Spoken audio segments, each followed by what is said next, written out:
Hello, Code Nei video khẩn bộ kỳ đầu tiên sẽ em chạy để Python nào thì sẽ vào bằng số computer cô dùng bài ô là cái mẫu để cái nào mà Code Nei khẩn là bộ đầu tiên sẽ em chạy để list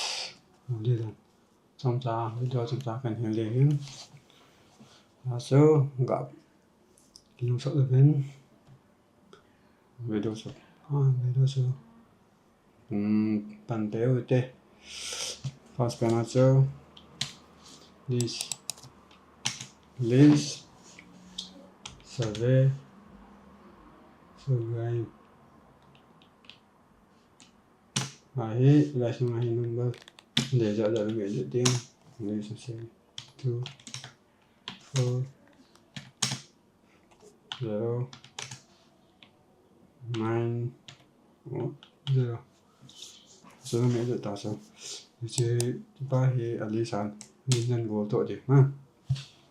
hiện số thì số tiếng Anh cái đấy còn mà là việc còn mà làm cái đấy phóng sản for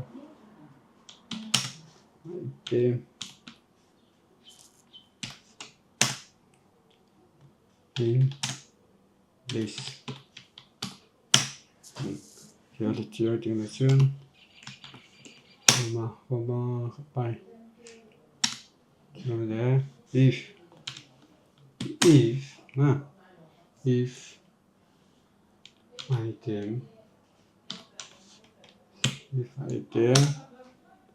CV FF BCP가 잘하는 자에 CV나 내 남은 기본 파일 CV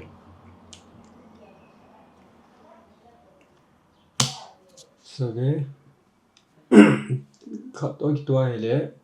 zero tôi tua hele pil wala am taile remove na go to di as je pia chung pi ngai kem la le this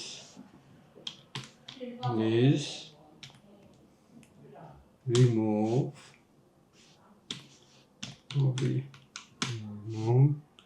circle in item là hệ thiên là cần bộ hết cái nào làm mà chỉ là xong number phải hệ này go to đi also list mà cái này tiền list comma mà opinion nên thì mail chứ mà nếu mà bên anh thì go to chỉ đi làm tiền circle in item na siêu ta siêu được chưa ta sẽ biến vào trong tệ lệ trái cho thì số kiểu cho bao là chân nằm một thế nào cho Python này một thế nào cho bên để bỏ làm tệ lệ print again list này siêu tiếng đấy lần bỏ được rồi dễ chứ mà món gì kìa remove one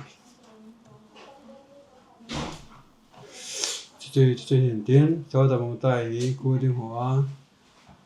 lần lượt là vấn đề ai để chơi chỉ về đôi hí spot nên bỏ biển lắm bỏ điều share like subscribe nó bù dừng trading là để là sân subscribe mà phải lăng bell on bỏ lên lăng mà lệ